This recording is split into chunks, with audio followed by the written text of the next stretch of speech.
அனைவருக்கும் வணக்கம். தமிழக வெற்றி கழகத்தோட பொதுக்குழுவை சிறப்பாகவும் வெற்றிகரமாகவும் நடத்தி கொண்டிருக்கும் நம் வெற்றி தலைவருக்கு நன்றியும் வணக்கமும்.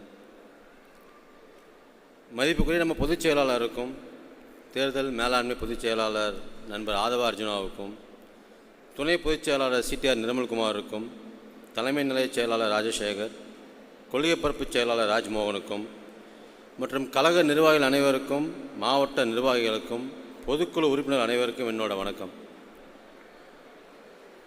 ஹலோ ஹலோ 1 2 3 மைக் டெஸ்டிங் கேக்குதா? என்னடா மைக் டெஸ்டிங் பண்ணுறான்னு கேட்குறீங்களா? சும்மா தான். இன்றைக்கி தான் டெஸ்ட்டு பற்றி எல்லோரும் பேசிகிட்டு இருக்காங்கல்ல, அதுக்கு தான் இந்த டெஸ்டிங். நம்மளை நிறைய பேர் அன்டெஸ்டட்னு சொல்கிறாங்க. ஐயா பெரியவங்களா, அரசியல் மேதிகளா, உங்கள் அளவுக்கு எங்கள் அரசியல் தெரியாது. அரசியலில் பழம் தின்னு கொட்டை போட்டு ஜூஸ் குடித்து தண்ணி குடித்து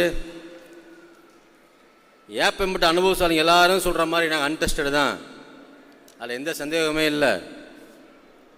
அன்னைக்கு அறிஞர் அண்ணாவும் அன்டெஸ்டாக இருந்து வந்தவர் தான். அதுக்கப்புறம் எம்ஜிஆர் கட்சி ஆரம்பித்தப்போ அன்டெஸ்டடு தானே. திண்டுக்கல் இடைத்தேர்தல் நின்று ஜெயிச்சதெல்லாம் வேறு. ஆனால் ஆரம்பத்தில் அவரும் அன்டெஸ்டடு தான். ஆந்திராவில் கட்சி ஆரம்பித்த நம்ம எம்டிஆரும் அன்டெஸ்டடு தானே. இவங்கெல்லாம் அன்டெஸ்டாக இருந்து தான் ப்ரூவ் பண்ணி காட்டினாங்க. அதனால் நீங்கள் இப்போ சொல்கிற இந்த அன்டெஸ்டட் பார்ட்டி நாளைக்கு ப்ரூவ்டு ஃபோர்ஸாக மாறும். அப்படி மாறும்போது உங்களுக்கே தெரியும். அதனால் ஐயா மாதிரி அது வரைக்கும் அன்டெஸ்ட்னு சொல்ல எல்லாத்துக்கும் நியாயம் மாதிரி. என்ன சில பேர் அட்வொகேட்னு சொல்லுவாங்க, சில பேர் ஆடிட்டர்னு சொல்லுவாங்க, சில பேர் அக்கௌண்ட்ஸ் பார்க்குறவன்னு சொல்லுவாங்க. அவங்க சொல்கிறதெல்லாம் உண்மை தான். அவன் சாதாரண லாயர் தான். கொஞ்சம் அக்கௌண்ட்ஸும் ஆடிட்டிங்கும் தெரியும். கொஞ்சம் தான் படிச்சிருக்கேன். ஒரே எம்காம் படிச்சிருக்கேன், ஒரே ஒரு எம்பிஏ படிச்சிருக்கேன், ஒரே ஒரு எம்எல் படிச்சிருக்கேன். என்ன படிச்சிருந்தாலும் இதெல்லாம் அடையாளத்தை தரல. என் வெற்றி தலைவரோட கடந்த 25 வருடமாக இருக்கிறதா எனக்கு அடையாளத்தை கொடுத்துருக்கு. என் வெற்றி தலைவர் தான் இன்றைக்கி இந்த அடையாளத்தில் ஒரு சாதாரண மனிதனை ஒரு பொருளாளராக உருவாக்கி கொடுத்துருக்காரு. அந்த வெற்றி தலைவர் நன்றி.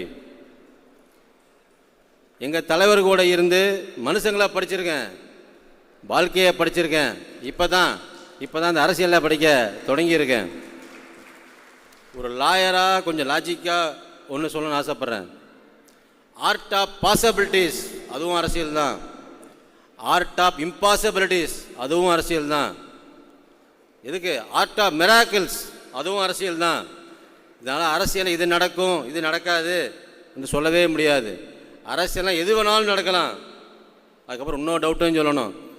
நீங்கள் எப்படி ஆட்சிக்கு வருவீங்க, உங்களால் முடியுமா அப்படின்னு நிறைய பேர் கேட்டுகிட்டே இருக்காங்க. இந்த டவுட்டை பற்றிலாம் கவலைப்படாதீங்க. இதெல்லாம் எங்கே பாடியா, எங்கள் கூட இருக்கவங்கெல்லாம் நம்ம நினைக்கிறத செயல்படுத்தி காட்டுவாங்க. நீங்கள் கவலைப்படுறத பார்த்தா எங்கள் தலைவர் ஆட்சிக்கு வர்றதா சந்தேகமே இல்லை. நாமளும் நம்ம மக்களும் சேர்ந்து அந்த ஆட்சி அந்த ஒரு ஆசையை நிறைவேற்றி காட்டுவோம். தலைவரோட பல வருஷமாக இருக்கிறதால மக்கள் மேலே பாசம் வைக்கிறது எப்படி பழகி போச்சோ அதே மாதிரி நேர்மையாக இருக்கிறதும் விசுவாசமாக இருக்கிறதும் பழகி போச்சு. அதை வச்சு தான் சொல்கிறேன், நம்ம எல்லாரும் நேர்மையாகவும் உண்மையாக உழைச்சா நம்ம தலைவரோட ஆட்சி அமையிறது உறுதி உறுதி உறுதி. பெரியவங்க சில விஷயத்தை லேட்டாக சொல்லக்கூடாது, உடனே சொல்லணும்பாங்க. அதனால தான் மனசில் பட்டதை உடனே சொல்லிட்டேன். இப்போ பொதுக்குழுவுக்கு வருவோம். இந்த வெற்றியை நாளை சரித்திரம் சொல்லும். இப்படை தோற்கின் எப்படை வெல்லும். இந்த வரியைத்தான் இப்போ சொல்லணும்னு தோணுது. ஏன்னா அதுதான் நம்ம தலைவரோட இந்த படைக்கு பொருத்தமாக இருக்கும். பொதுக்குழுவில் தேர்தலில் நம்ம கட்சி நிற்கிறத பற்றி தீர்மானம் போடுவாங்கன்னு எல்லாரும் பார்த்துக்கிட்டு இருக்காங்க. தமிழக வெற்றி கழகம் எப்படி தேர்தலில் நிற்கிது, தனியாவா கூட்டணியாவா, அதெல்லாம் ஒரே பண்ணாது. நம்ம தலைவர் பார்த்துக்குவார். அவருக்கு தெரியும் எதை எந்த நேரத்தில் செய்யணும்னு. எங்கள் தலைவரோட வியூகம் எதுவாக இருந்தாலும் அது வெற்றி வியூகமாக தான் இருக்கும். அதில் சந்தேகமே இல்லை, டவுட்டே இல்லை.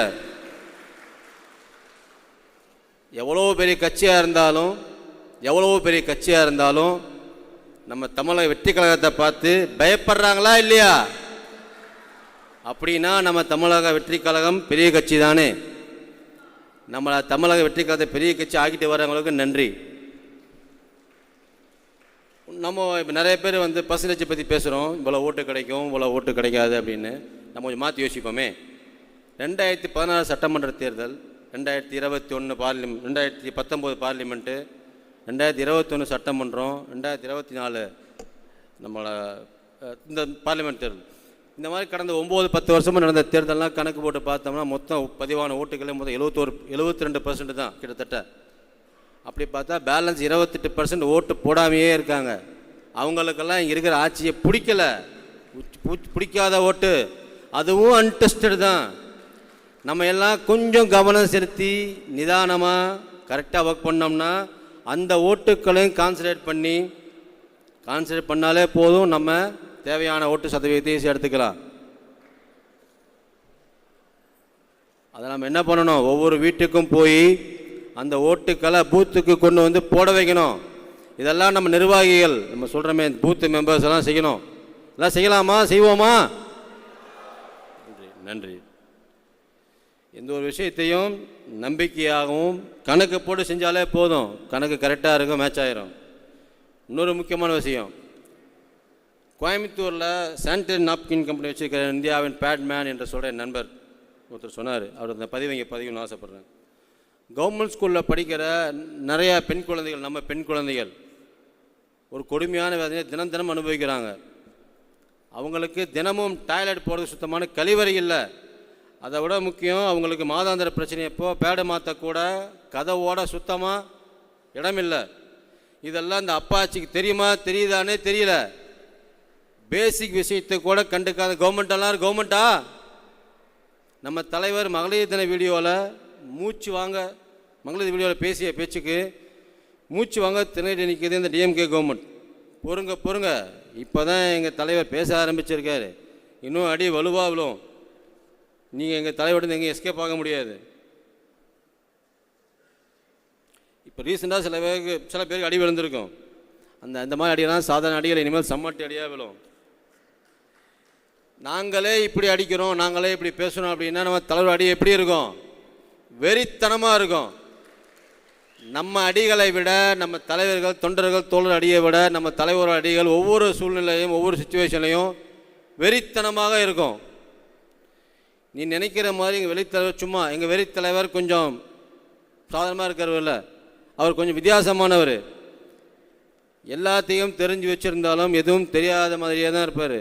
ஆனால் நேரம் வர்றப்ப தன்னோட விஸ்வரூபத்தை காட்டுவார். அதனால் சில பேர் எல்லைக்கோடு தாண்டி பேசுறதை கொஞ்சம் நிறுத்திக்கணும். சில பேர்னா யார் அந்த பேர் சொல்லணும்ல, அவங்க தான் அண்ணாமலை யாரும் மெச்சராஜாவும். அதாங்க அந்த இங்கிட்டும் இல்லாத அந்த பெரிய மனுஷன். இந்த 2 பேரும் வெறும் சாம்பிள் தான். சில டிஎம்கே இன்வெஸ்டர்ஸும் இதில் இருக்காங்க. உங்கள் இன்டீசென்ட்டான பேச்சு ஏதோ நிறுத்திக்கோங்க. இது எச்சரிக்கை இல்லை, அன்பான ஆலோசனை. வழக்கம் போல் நம்ம பாஷையில் பேசுவோம்.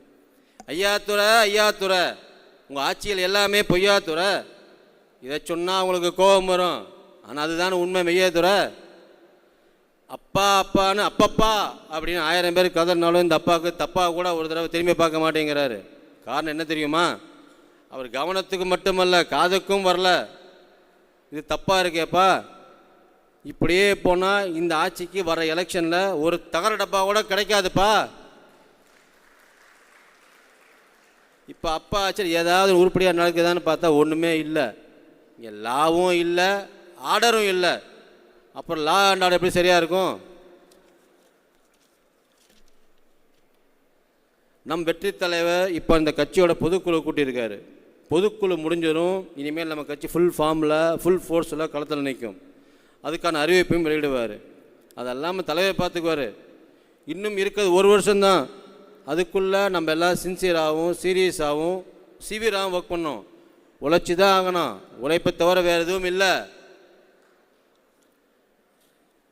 நம்ம வெற்றி தலைவர் நம்ம எல்லாத்தையும் எப்படி அரவணைச்சு போகிறாரோ, நம்ம வழிகாட்டியாக இருக்காரோ, அதே போல் எல்லாத்துக்குமே தெரியும். அதே போல் கட்சி பொறுப்பில் இருக்கிற ஒவ்வொரு மாவட்ட நிர்வாகிகளும் ஒவ்வொரு ஒவ்வொரு உறுப்பினரும் ஒவ்வொரு கழகத்தின் தொண்டர்களும் எல்லாத்தையும் அரவணைச்சு ஒற்றுமையாக, சகோதரனாக, அண்ணனாக, தம்பியாக, தங்கையாக, குடும்பத்தில் ஒருவனாக ஒற்றுமையாக செயல்பட்டால் தான் 2026 தேர்தலை சந்திக்க முடியும். இதெல்லாம் நம்ம நிர்வாகிகளெல்லாம் மனதில் வச்சு சூழ்நிலை வரும்போது யாரோடையும் அனைவருடனும் நம்ம கழகத்தை சார்ந்த உறுப்பினர் ஒவ்வொருடனும் தோழமையுடனும் ஒற்றுமையுடனும் குடும்பமாக பணி செய்ய வேண்டும்.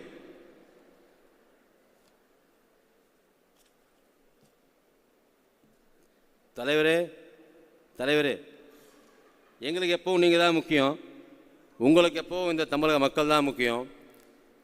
நம்ம மக்களும் நீங்களும் இந்த தமிழ்நாட்டுக்கே முக்கியம். அதனால தான் நம்ம தமிழ்நாட்டுக்கு வெற்றி கழகத்தோட ஆட்சி முக்கியம்.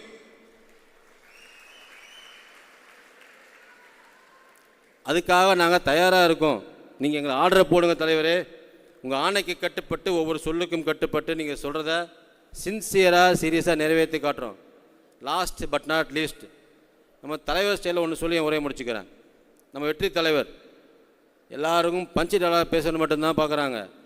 ஆனால் நம்ம வெற்றி தலைவர் பவரில் இருக்கிற சில பேரை, பவரில் இருக்கிற பல பேரை பஞ்சராக வந்தவர்னு பாவம் அந்த பால்வாடை குழந்தைகளுக்கு தெரியாது. 2026 தேர்தலில் அது நடக்கத்தான் போகுது. ஏன் சொல்கிறேன்னா, ஒன்று ட்ரெண்டு செட் பண்ணி ட்ராவல் பண்ணணும், இல்லைன்னா செட் ஆண்ட ட்ரெண்டில் ட்ராவல் பண்ணணும். ஒன்று ட்ரெண்டு செட் பண்ணணும், இல்லை செட் ஆண்ட ட்ரெண்டில் ட்ராவல் பண்ணணும். நமக்கு தேவை சக்ஸஸ். நம்ம தலைவரோட ஸ்டைலும் அதுதான், சக்ஸஸ். நன்றி, வணக்கம்.